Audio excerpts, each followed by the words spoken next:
to another episode of the Craft Beer Podcast, where we make craft beer entertaining, fun, informative, and generally just a good time for everybody. Woo! And sexy. I'm Stephen Humes here with Gabriel Apria. Thank you for joining us.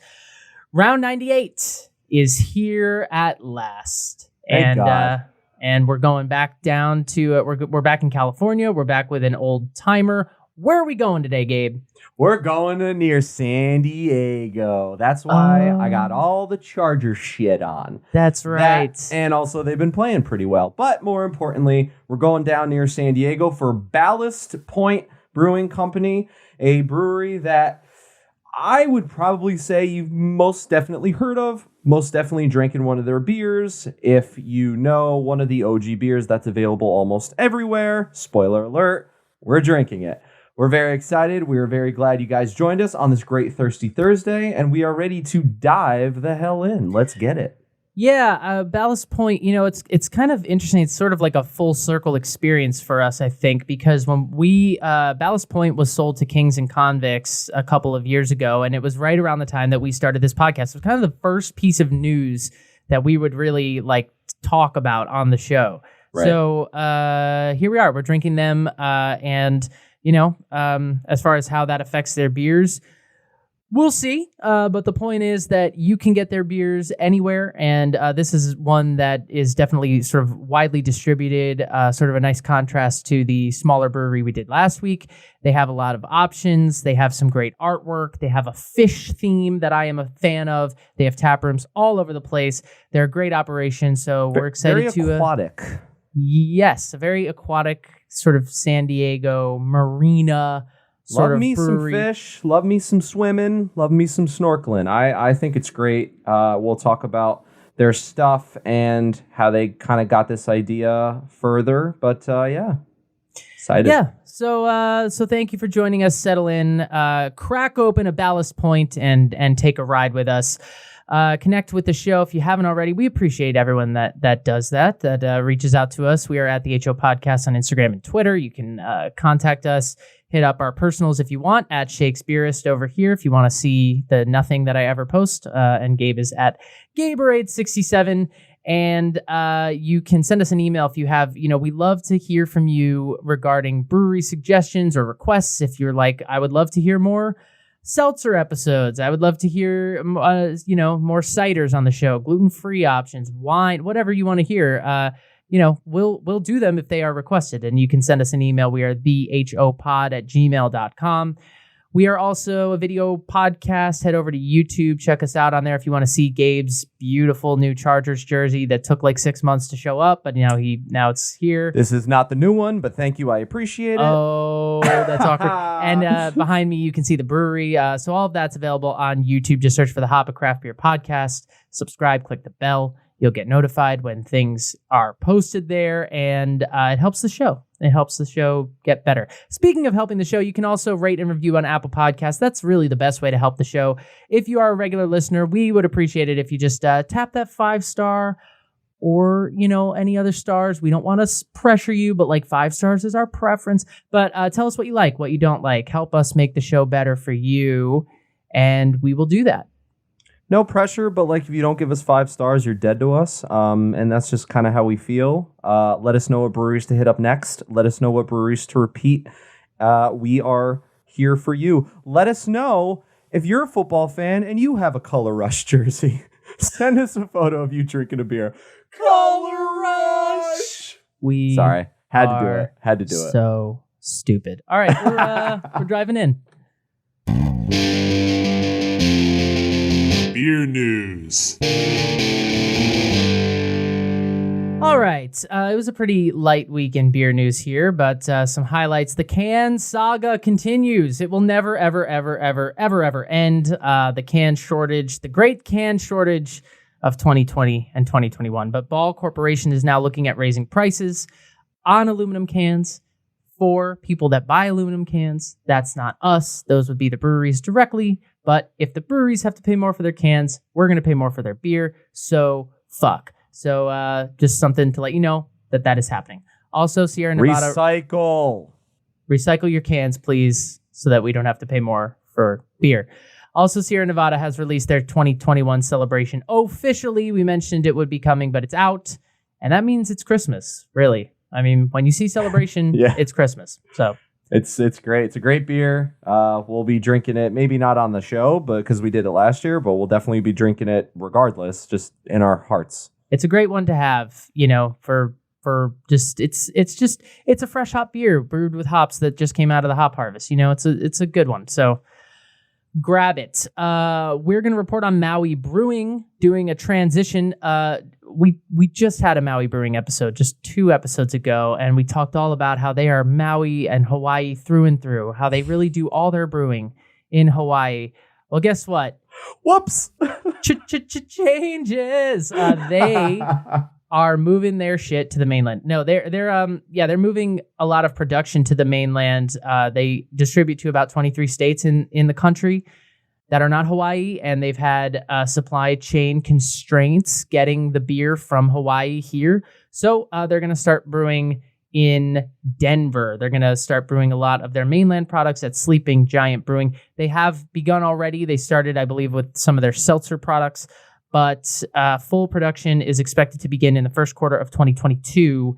So going forward, the Maui Brewing beer that you drink will have been brewed in Denver, most likely, unless you're in Hawaii.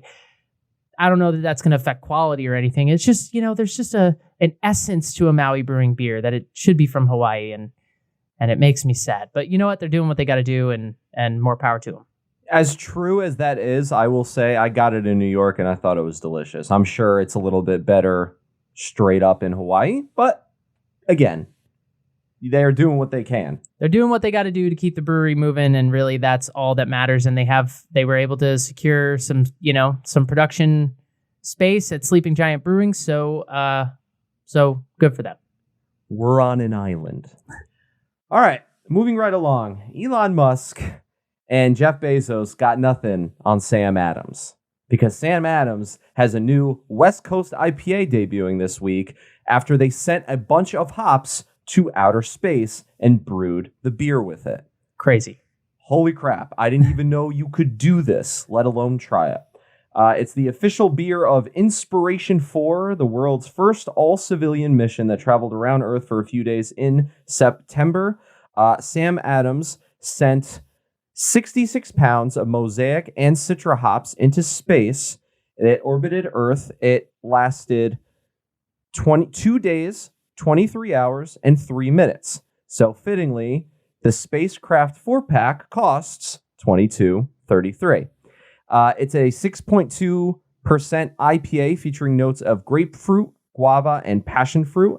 The beer will be available in taprooms starting November 16th, and then, surrounding areas and where you normally get Sam Adams beer. I guess the pre-sales or the early limited releases have already been sold out, which makes total absolute sense. Not only is this innovative and dope, but it's a West Coast style IPA. And who loves a good West Coast style IPA, Steven? That would be me. And $22.33 is a lot for a 4-pack, but what? It is, but the hops went to space, sense. So they've been on a journey. Let us know if you can taste the outer space in the West Coast IPA. Yeah. Also, West Coast IPA and Mosaic and Citra hops, I'm already skeptical. Let me just say true. that. That's true. Maybe, but we'll have to get our hands on it and find out. It was also in part of a donation benefit. They raised $100,000 for St. Jude's Children's Research Hospital. The goal was to reach 200 million. Elon Musk said, "Hey, I have money," and he donated a bunch, which is great. But that was, again, part of it. But, I mean, Spacecraft IPA, Sam Adams is what it's called. And I love me a good traditional Boston lager. I had it not too long ago. Sometimes you just need to get back to basics. So Sam Adams can hang. I know they're not, they're a little on the corporate big guy side. But yes, but technically still independent craft beer. I know that's a little bit of a joke, but technically they are, and they make the list every year. Boston Beer Company. So this is really cool. It's a little gimmicky, but I love Who doesn't love a good gimmick every now and then? Am I right? Citrus, mosaic, and space. Oh my. Oh my. All right, Gabe, you ready for some beer? I'm ready to start drinking, so toast us up. I propose a toast. We haven't Come had this into my music corner. in a while. This is I good.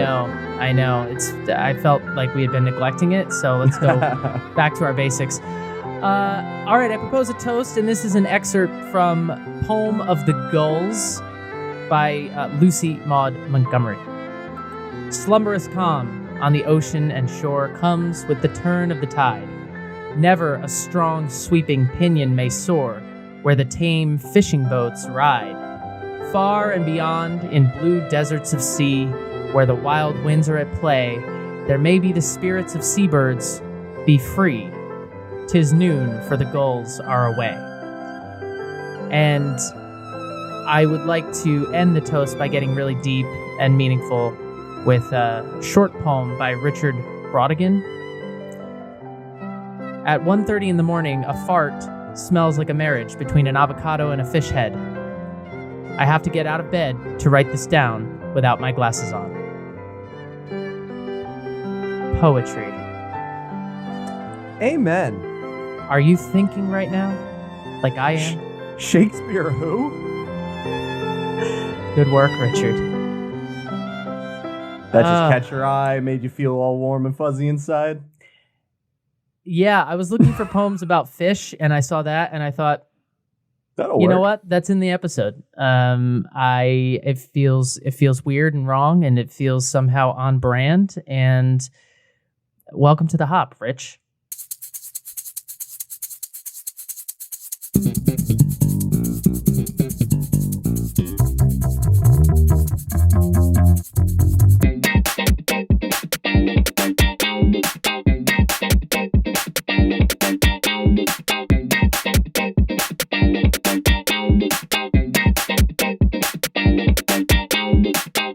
This fish looks angry, Steven. It does. It looks like He looks pissed off. It looks like one of those fish that's like poisonous, like one of the most poisonous animals on the planet. Lionfish. We're talking about the fish on the can of Ballast Point's Sculpin India Pale Ale. You know it. You've seen it. It's their go-to. It's their number one. It's their OG. It's classic beer, and we're gonna drink it right now. It's basically an IPA, but they call it a Sculpin. They've done it in all kinds of variations. More on that later. This one is 7% ABV. The IBUs are at 70. That's pretty classic. Beer Advocate has it at 98. Untapped 3.96. Beer Connoisseur has rated it a 97. High scores. This was a big one, and I feel like the more research we did, the more we realized, oh yeah. Yeah, I mean, this is as classic as they come. It's an IPA. They call it the Sculpin, but I mean, it has won 34 awards in total, and it's basically one of their year-rounders. One of their, it's their bread and butter. It's what Ballast Point does. I will tell you that in the glass, and I have a pint glass here, it's beautiful to me because it's pretty clear. It is quite orange amber-ish. SRM chart, I would put it around an 8, and it's like this orange copper's the wrong word, orange amber color, but it's clear. It's definitely not in the hazy IPA family, which gets me excited already. An IPA that packs a bit of a sting, just like the Sculpin Fish. That is the idea behind it. This fish looks like he would drink an IPA, but this is the OG, and we're very happy to have it. From the brewery, quote, "Our Sculpin IPA is a great example of what got us into brewing in the first place. After years of experimenting, we knew hopping an ale at 5 separate stages would produce something special. The result ended up being this gold medal winning IPA, whose inspired use of hops creates hints of apricot, peach, mango, and lemon flavors." It took a bronze medal at the 2007 Great American Beer Festival. It took gold elsewhere. In the Pro-Am category, the Sculpin Fish has poisonous spikes on its fins that can give it a strong sting. Ironically, the meat from a sculpin is considered some of the most tasty. Something that has a sting but tastes great sounds like a Ballast Point IPA. Love it. And I'm sorry, The more you know. I'm sorry, where did it take a bronze medal? I didn't At the catch that. 2007 Great American Beer Festival At the Gab. Thank you. Thank you. Pro-Am category. That's all I needed, was just to make us do that, because I'm Gabe an idiot. with an F. On the nose, this is like, oh yeah, it's a West Coast IPA, baby. Like this is, speaking of, like, you get pine, you get citrus for sure, you get lemon and apricot and peach, yes. But what I love is the pine, the dankness. That bite is there. It's there, citrusy, fruity hops almost. Just like, I took one sniff and I thought, ooh, this is gonna be good. This is gonna be a party in the mouth. Like, a lot of mango coming off it. Yeah, it just smells like, it's like, oh yeah, like this is our beer. Like, this is for the hop. All beers are for the hop, but like, if you know us personally, you know this is the way to go. We just love West Coast IPAs, and they don't happen enough anymore, even on the West Coast. I didn't realize this was going to be considered a West Coast IPA. I didn't know really. I've had it before, but I've never thought about it before. Yeah, I don't think of Sculpin as an IPA. I don't know why. I think of it as like, I don't know. I'm wrong is what I am, because it is an IPA, but it's definitely West Coasty in the look, in that it's clear, there's no haze, and in the smell. I will say it poured with about maybe a half an inch, maybe a little less of foam, and that dissipated pretty quickly. It's pretty clean in the glass, though. I don't see a whole lot of lacing or anything going on right now. There's not a lot of head retention. I've got literally just like a little bit of white foam, but it's not really coating the top of the glass. It's just kind of sporadic throughout. With it more in the middle. And as far as the malt goes on the nose, it's pretty understated, I would say. There's a little bit of sweetness to it, a little bit of cracker to it, but not much. It's mostly the hops dominating the show. They said that they added hops they hopped it at 5 separate stages.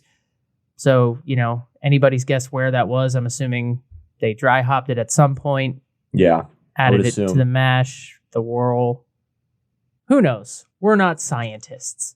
We're brewers, apparently.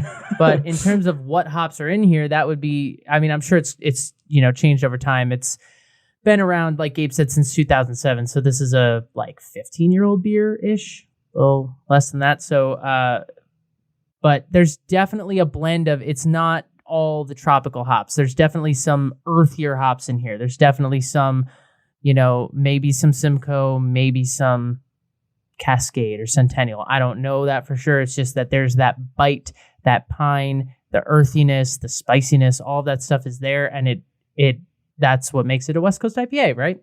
So, yay! There we go. Yes. There we go. All right, you want to drink this? Yes. Cheers. Cheers. Cheers to beers. Here we go.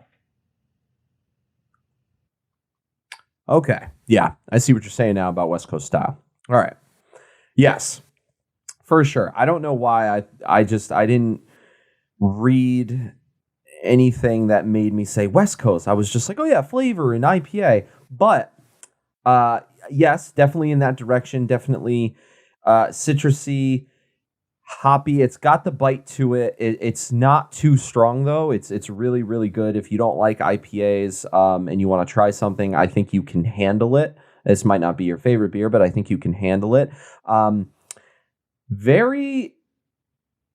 The bitterness is definitely there. 70 IBUs, yeah, I would agree with that. But it is a little creamy in the mouth, a little smooth going down. Really enjoy the ride, so to speak. I feel like we're on like the lazy river, and we're just like, yeah, we're just ebbing and flowing, like we're just chilling. I think that the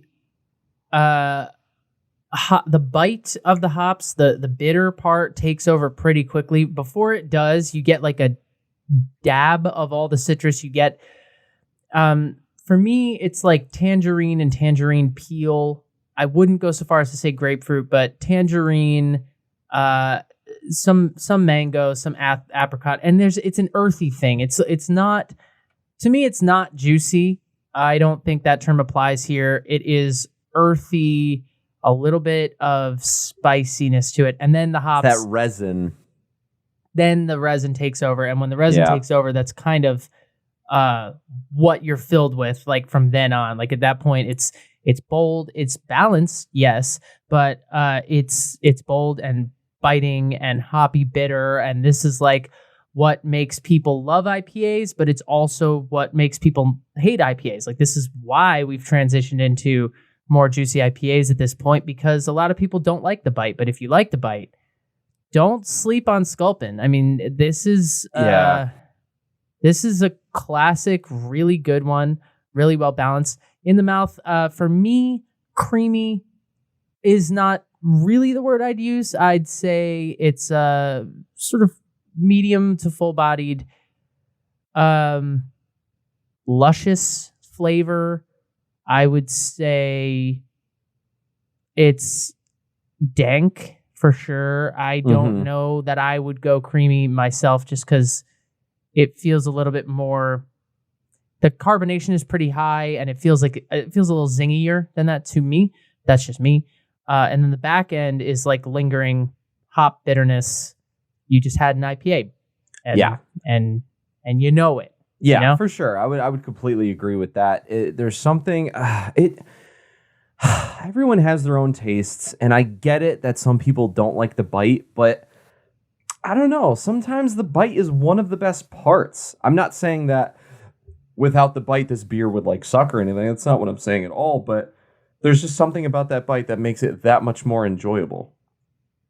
For me, yes, I completely agree with you. I think some people are in the ilk of, more big beer, Corona, Budweiser type things, and they want something that's a little easier drinking. This is not crushable at all. This is definitely, it's not going to kill you at 7%, but it's a sturdy beer. Like it's not one to just throw back. Let me just say this. If you go fishing and all you have in the cooler is this beer, don't be surprised if you fall in the lake, because, I mean, it's 7%, which isn't amazingly strong, but it's 7%. Does that make sense? Yes. I mean, it. It's delicious. It's really well balanced. The malt is subtle and not on the flavor, but it's definitely doing its job, like allowing the hops to ride without, stealing the show from them. It's all those things, but it definitely has a bite and packs a punch for sure. And I'm saying that in a good way, but she ain't shy. She ain't shy. She doing her job. Shy. Yeah. Let's talk about Ballast Point's operation a little bit. Dedicated to the craft. That they are. They're a brewing company originally out of San Diego, like Gabe said. Their original location was in the Homebrew Mart, which is this building in San Diego that opened in 1992. That is what's behind me. This taproom behind me is their Homebrew Mart original location. So they brewed their first beer and sold it in 1996. And basically they were a group of homebrewers that found each other, came together at that Homebrew Mart, and here they are, and now they're crushing it and have like 1 million locations. They are San Diego proud, and maybe, just maybe, they're Chargers fans. If they are, go Chargers. If they're not, I'm embarrassing myself. But yeah, they have a bunch of spaces now. It's crazy. Yeah, they've got tap rooms in Anaheim. They have one coming in San Francisco. They've got Miramar, San Diego. They've got Little Italy, San Diego. They've got the Homebrew Mart location in San Diego, like I mentioned. And then they have one in Long Beach. You can find their beers all over the place. Oh, yeah. Beers, food. I mean, look at the Homebrew Mart location. If you're on YouTube, you can see the taps. Just look how many taps are going on behind me here. I didn't even see that. It's a dope spot, and I'm too busy looking at Aquaman behind your left shoulder. Yes, I have like a classic sort of, those old scuba diving suits. Like that's what that is. Those like old like Life Aquatic like metal kind of bottom of the ocean type deal. Yeah, something that if I put it on, I'd be like, well, I'm gonna sink and die. I mean, but they used to do it. So they started, they just kind of were this group of homebrewers. It just continued taking off. But 96, that puts them in the category with Sierra Nevada, with Anchor, with some of these old school craft breweries that have been around so long, since before the boom ever happened. They've been on the scene for a very long time. And they've been through a lot of iterations. They've won a lot of awards. They won Champion Small Brewery in 2010 at the World Beer Cup. They brewed Sculpin IPA for the first time in 2005. 2005. And there's something that's impressive about that, because it hasn't, it's only been around for so long, and it was a hit, and they used it by using 2 homebrew recipes. They combined them, and bada bing, bada boom. It's our first beer. From bringing a hoppy twist to a porter, or adding 4 types of malt to its amber ale, to creating the breakthrough gold medal winning Sculpin IPA, Ballast Point is known for adding its touch and asking if there's a better way. And I am fascinated by the idea of a hoppy porter. I would love to get I feel down like that's with that. not something you see a lot. Not at all. No. They do give back quite a bit. They have a social responsibility and community environmental projects portion of their website, which basically breaks down all of the things they do. Some highlights: hosted a 2017 Surfrider Beach cleanup and picked up 21 pounds of trash. It was the best turnout for a corporate sponsored event. Ballast Point invites San Diego area nonprofit organizations to fill out an online form for assistance with donations, fundraising, yada, yada, yada. Partnered with Closing the Loop, an organization which employs disabled veterans and helps divert food waste from the site. Much more. Too many to talk about. You can definitely go to their site and check those out, along with their certifications and awards that go along with that. Another brewery all about giving back and helping out those in need, which is great to see. They have a little bit of a history as a distillery too. I don't actually know really if they're still doing it. I think that they are, but they were. Their distillery arm was named California Distillery of the Year for 2 years in 2013 and 2014 at the New York International Spirits Competition.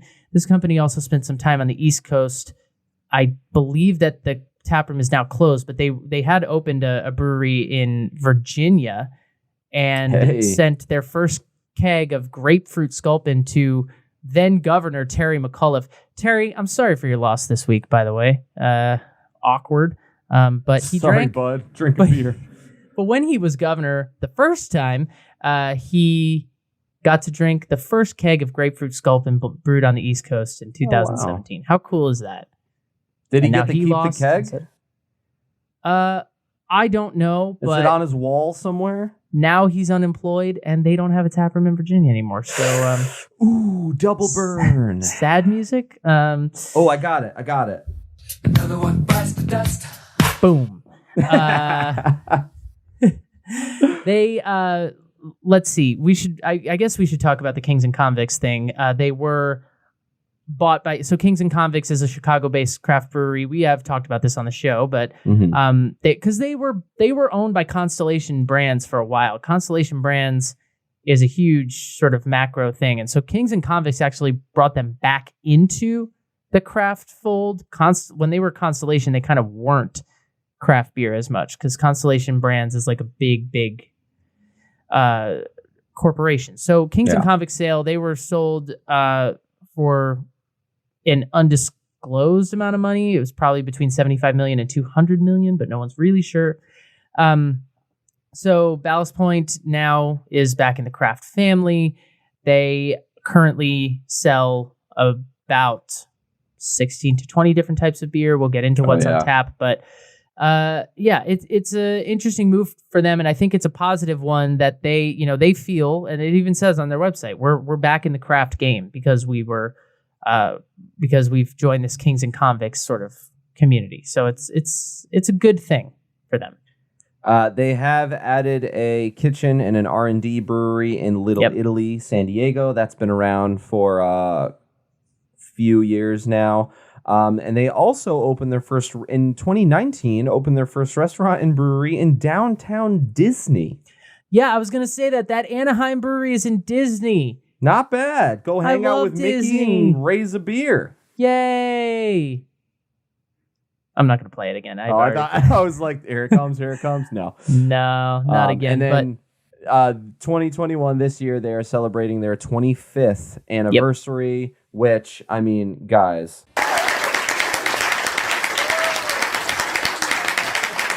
Yeah, 25 years. 25 years in the brewing game is no small feat. So, they're awesome. And Ballast Point, this is one of those breweries I feel compelled to just tell the people, like, don't sleep on them. Grab their beers if you see them. They're good beers. They're craft beers. And this Sculpin is like kind of blowing me away a little bit because you drink it and you're like, oh yeah, the Sculpin. And then you drink it and you're like, oh, that's actually a really, really good IPA.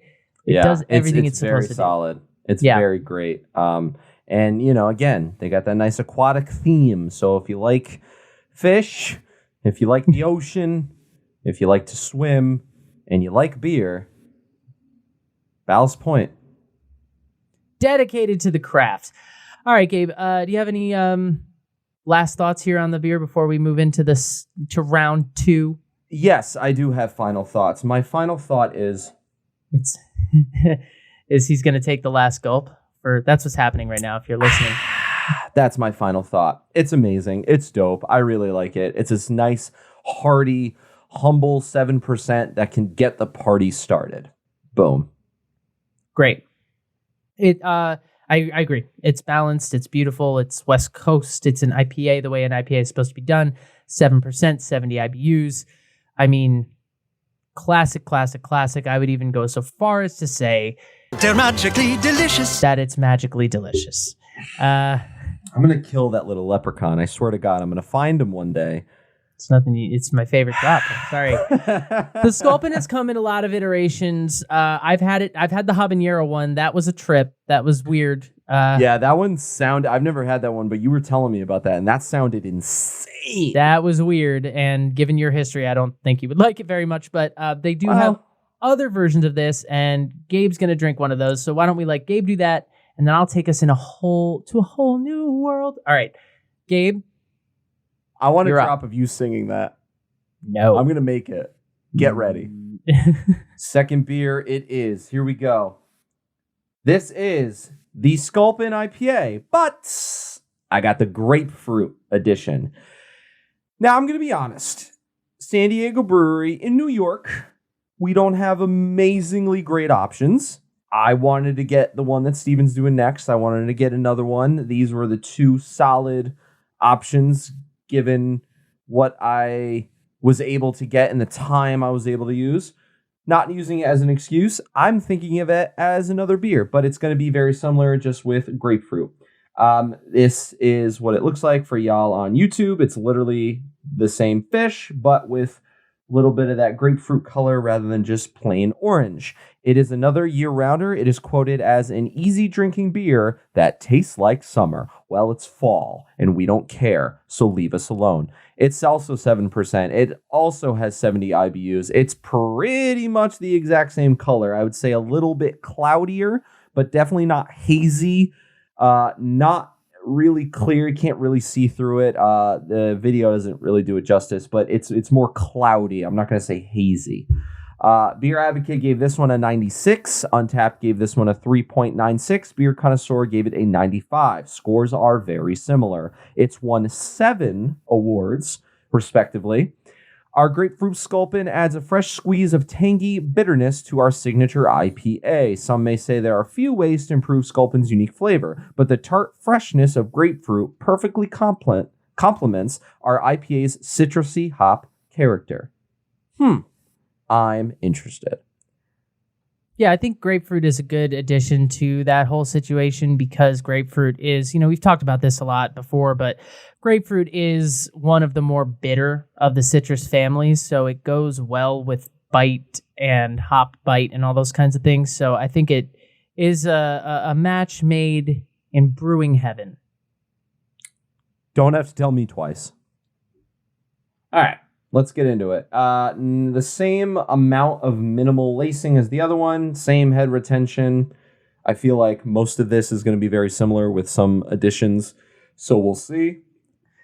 Yeah, we won't. We'll try not to bore you. We'll try to make it entertaining. But this is the thing. Like sometimes you gotta drink what's in front of you, and they have all these different versions of them. We mentioned the habanero. I wish we could be doing that on the show. Yeah, for you all. I would honestly love to do that. And even if it's too hot, I would still sit here in pain and just be like, I think it'd be dope. But grapefruit makes sense. So, cheers, Gabe. Wish I was drinking it with you. I'll drink my regular IPA while you drink your. There we go. IPA. There we go. Off the nose, it's very similar to the first one, except, as you guessed it, I'm smelling a lot of a grapefruit. Watermelon. Oh no, I'm kidding.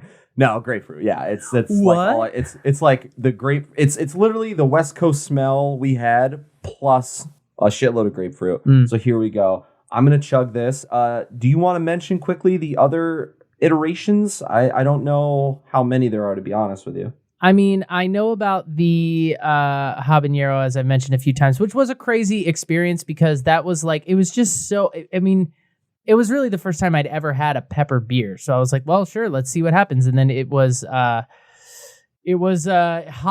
and it was hot down into my stomach, and I felt it burning the whole way. They have a Aloha Sculpin, which is basically a hazy IPA. And then they have those are pretty much the ones in the Sculpin family, but they have a whole bunch of other beers on tap that we can get into now or later, including a bunch of lagers, a bunch of different stuff. They have currently, they just released their Pumpkin Down, which is kind of a fall favorite. Yeah. That's a seasonal, and that looks sick. It does look sick because it is a pumpkin beer. But it's a pumpkin beer that is, I'll just read you the description. Some might think we're out of our gourd for making a pumpkin ale, but our pumpkin down is not like the others. Caramel and toffee maltiness of our Piper Down Scottish ale is a perfect backdrop for a boatload of roasted pumpkin. So it's a pumpkin ale based it's a Scottish ale as a base and then pumpkin with it, which I am intrigued. Sheesh. So they have a lot to offer, but in the Sculpin family, to answer your question, it's the habanero. They have the hazy Aloha version. They have the grapefruit. Those are the main ones. Yeah. How's that grapefruit taste? Dude, it's awesome. So it's basically the Sculpin, but first off, the carbonation is a little bit stronger. I don't know if they meant to do that or if just based on how cold my beer was, but the carbonation's a little bit stronger, a little more zingier, which is very interesting. But it's very like the last one, classic West Coast style. It's not juicy at all. It's earthy, it's hoppy, but that citrus flavor is there.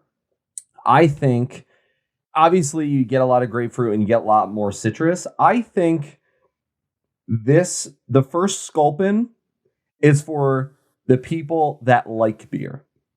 The Grapefruit Sculpin is for the beer nerds who really want to think about it and appreciate it, the craft beer heads, just because there is so much more flavor. There is, more going on, but it also is a West Coast style, but it also has this and also has that, yada, yada, yada. It is a beer that they had, that they did stuff to it and made it something else. And I feel like only craft beer enthusiasts will really appreciate that. It would be great if everyone did. Maybe. Cross your fingers. But it's really great. It's still the same mouthfeel. It's still that light to medium mouthfeel, except, as I said, carbonation's just cranked up by like 2. Flavor's cranked up by like 6. The ABV bite is still there. It still reminds you who it is. The fish is still angry. He's there, but that's okay. He'll get over it. And have you ever had this? If you have not, I would invite you to go grab it the next time you see it. I have, yes. And it's great. So then the $1 million question, though, which one are you buying another one of? Grapefruit. Easy. I love the Sculpin, but this one is just more fun to me. It just has a little twist. Yeah. But like sometimes grapefruit can be bad. I had no bias going into it. I was like, let's see what it can do. No, it's ka-ching. You know, there's a brewery out of Portland, Oregon called Deschutes. Maybe people have heard of them. Who? And they have I bring them up because they have an IPA called their Fresh Squeezed, which I've been drinking a lot of lately just because they have it on tap at my local bars here. But it's kind of that thing. It's like a West Coast IPA with bite, but also citrus. And the citrus accents, I mean, and the regular Sculpin has citrus, right? But this is like, it has like an even more juicy bite to it because I think theirs might be tangerine or maybe it's grapefruit. I don't know. But the point is that the grapefruit really accentuates that without turning the beer into the realm of hazy IPA. It doesn't necessarily do that. It's not that at all. It stays true to what it is. Yeah. Well, I'm going to drink something completely different, if you don't mind. This is their Longfin Lager. This is the can here. This is what it looks like if you're watching on YouTube. It's a blue can with a white, you got your fish, as always. Fish. It's kind of their thing, but it's a Longfin Lager. It is a year-rounder. It's 4.5% ABV. IBUs are at 17. Beer Advocate has it at 82, Untapped at 3.46. I would not normally drink an IPA before a lager, but Gabe, sometimes I sacrifice for the greater good. And the greater good in this case was Gabe.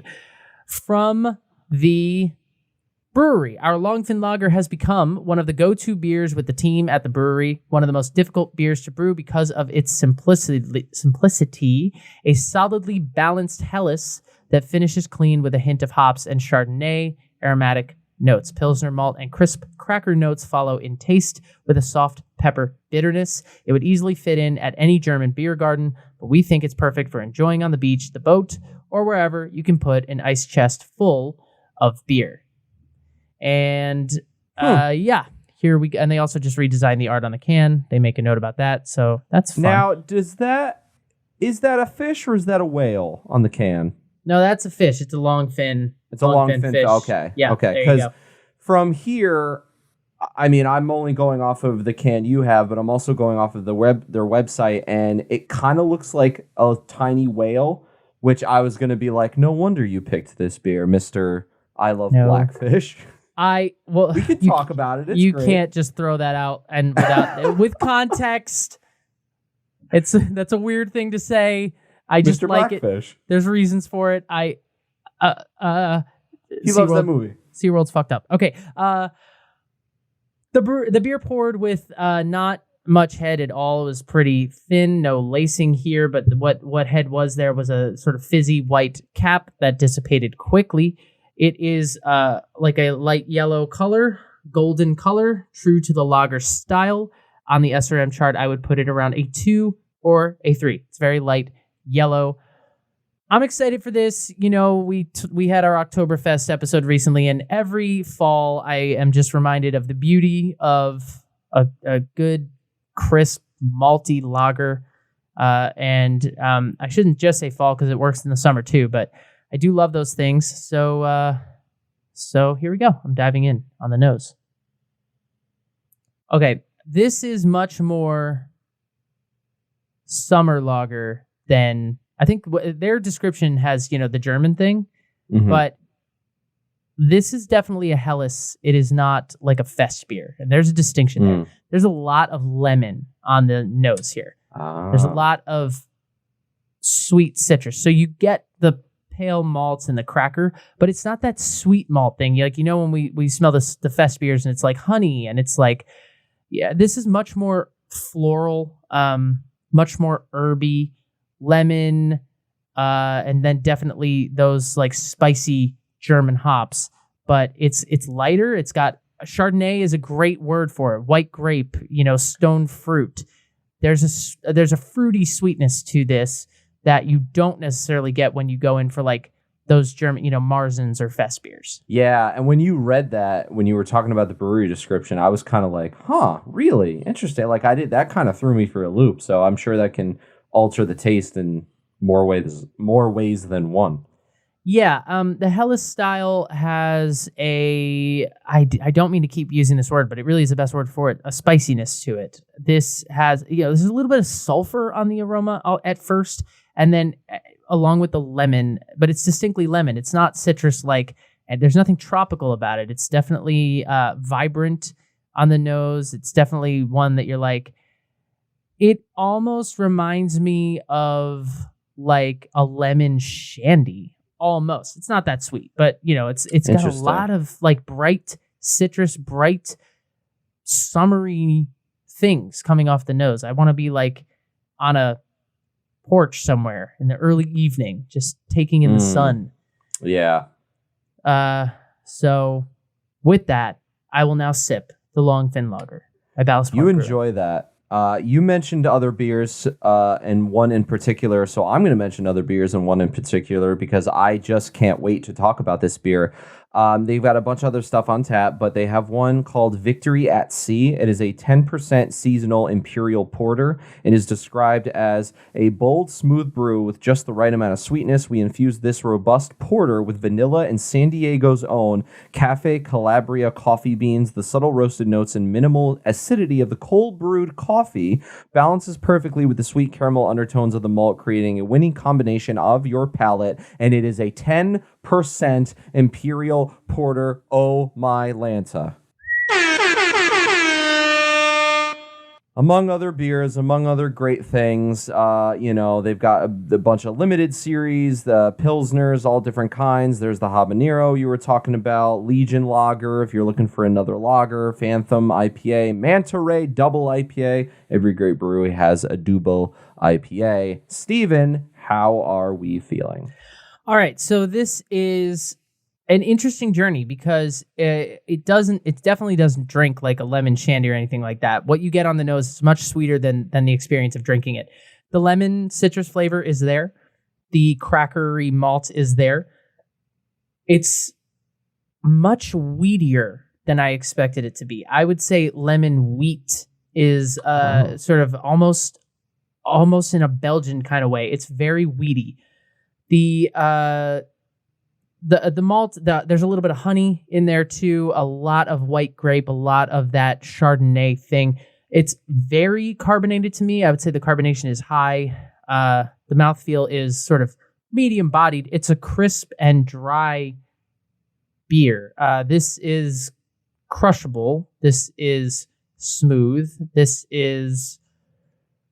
It's the middle of the day and you just need like a light, easy 4.5%er that's not gonna kill you at all.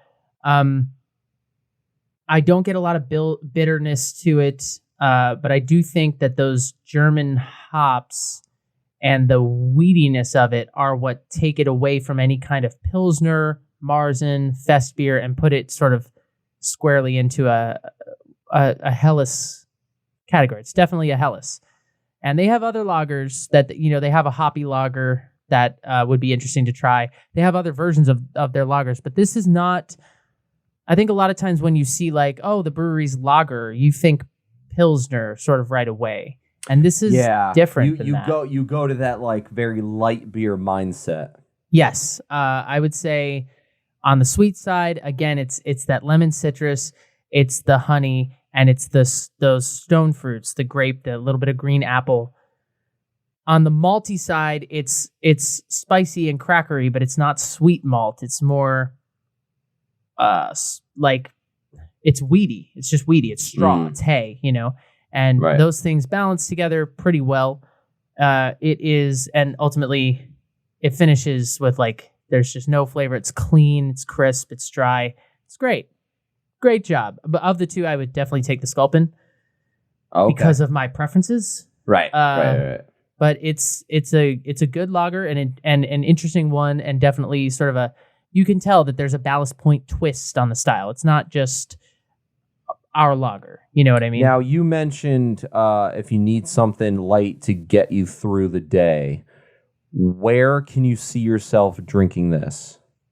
On a porch in the evening, at a barbecue, I guess at a tailgate, Super Bowl party, football Sunday. You know, in California, football kicks off at 10 a.m. You got to, I mean, it's yeah, woof. It's an early drinking day, and that would work. Any event like that where you need something that's going to, or social events, anything you need you want to drink, but you also don't want like a high ABV. You don't want something that's going to kill you. Maybe you're eating. This is going to accent your experience of whatever you're doing. It's not going to distract you. Love it. So that's great. Go. There we go. That's awesome. And with that, it is time for us to bust out our Bob Ross bobblehead. I can never remember what they're called, but we're going in to Can Arts and Crafts.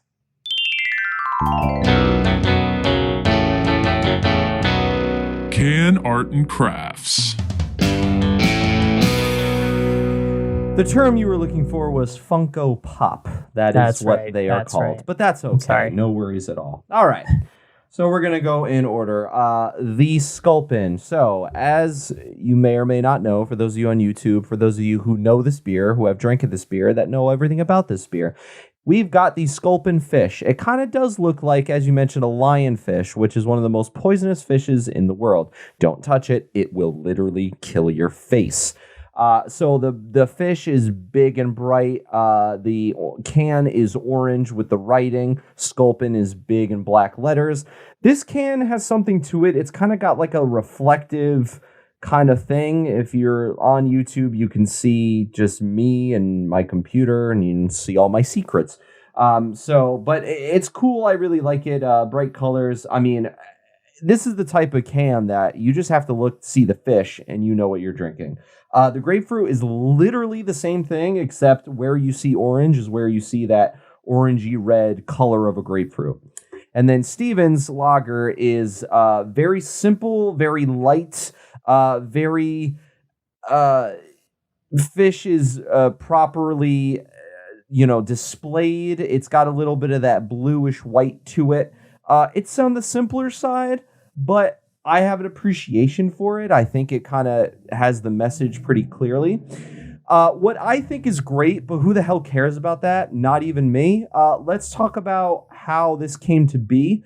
They all came from a man called Paul Elder. He started sketching. His sketches became paintings, and paintings eventually became the labels. To this day, the fish illustrations and nautical scenes for the beers that are on these are from him. As a homebrew mart regular, he basically struck up a conversation with Yusuf, who is one of the owners, about fishing. He pulled out a sketchbook and said, "Hey, look at all these fish illustrations I got." And Yusuf thought, "Wow, this is pretty dope. Wait a second. Let's talk about this." So he kind of gave his nautical fish life at sea kind of theme to the brewery. And here we are. If you look at some of the other beers, you can see they've got a lot of high seas and the ocean vibe to it. If it's not a fish or an aquatic animal, it's a skeleton in some sort of pirate guard or some sort of situation. The Victory at Sea I talked about earlier, he's on a ship, the pumpkin down, he's literally down, the skeleton's just fallen over. I mean, it really is great. The American Pilsner has a skeleton that's surfing on the water, so it all kind of plays into a theme. Paul Elder also named the Sculpin IPA delicious, but with a stinging bite. So we have a basic, amazing appreciation for that. Paul, thank you for your work. Thank you for your service. If you go on the Ballast Point website, you can buy some of his prints. You can buy some of his artwork. It's all on sale there. And as you should, it's really great. As for the cans themselves, as for the artwork themselves, I think it's pretty great. I think it's pretty original. I think it's pretty standout. I'm going to give it an 8.9. I think it's really dope. Bright colors, a lot going on. Bob Ross Funko Pop is here. He agrees with me. He also likes fish. He likes to go swimming. Go swim, Bob. He's fine. That's another great edition of Can Arts and Crafts. Thank you so much, Paul Elder.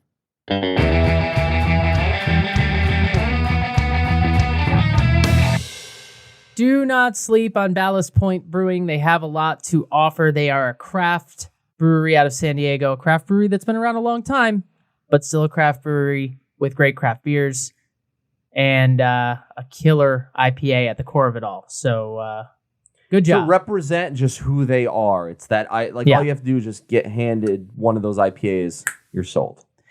And with that, we're going to wrap it up, but not before.